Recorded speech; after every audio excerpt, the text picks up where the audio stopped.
les amis, je suis vraiment content de vous retrouver. Je vous espère tous et toutes en très bonne santé. C'est vrai que c'est le plus important en ce moment.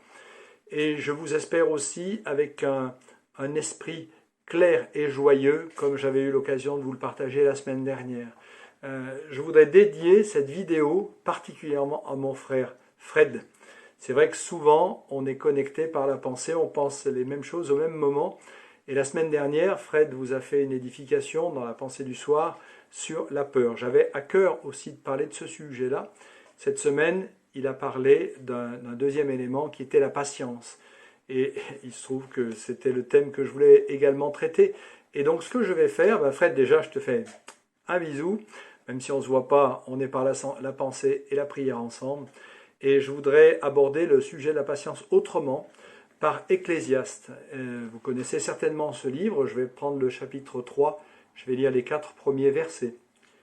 Il y a un temps pour tout, un temps pour toute chose sous les cieux, un temps pour naître et un temps pour mourir, un temps pour planter et un temps pour arracher ce qui a été planté pour récolter, un temps pour tuer et un temps pour guérir, un temps pour abattre et un temps pour bâtir, un temps pour pleurer, un temps pour rire, un temps pour se lamenter et un temps pour danser.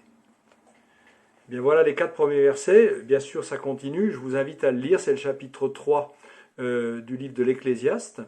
Et ce que ça m'inspire en fait, c'est que le temps de Dieu n'est pas notre temps. Si en ce moment est venu le temps de rester à la maison, eh bien on a des choses à vivre pendant ce temps-là. On a des éléments à recevoir du Seigneur, des éléments à partager avec lui, des éléments de prière, des éléments, bref, des choses qui nous permettent de rester en connexion privilégiée avec le Seigneur. C'est vrai qu'on peut être moins en connexion avec nos frères et nos sœurs, mais on peut être plus en connexion avec le Seigneur. Et quand ce temps de confinement sera fini, alors viendra le temps où on pourra se retrouver, se réjouir, se réunir avec nos frères et nos sœurs quand ce sera le temps de Dieu, c'est-à-dire à la fin de cette épidémie. Voilà, je voudrais juste vous conseiller, si vous avez la possibilité de vous connecter à Internet, de rechercher un chant d'un chanteur que j'aime beaucoup qui s'appelle Pat Berning. Et ce chant-là s'appelle « Il y a un temps ».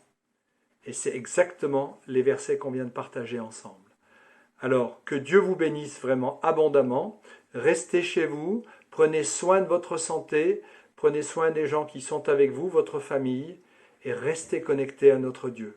Voilà, je vous embrasse tous très fort, et vraiment, j'ai hâte de vous retrouver déjà la semaine prochaine, quand on aura l'occasion de continuer nos partages. Voilà, que le Seigneur vous bénisse tous abondamment.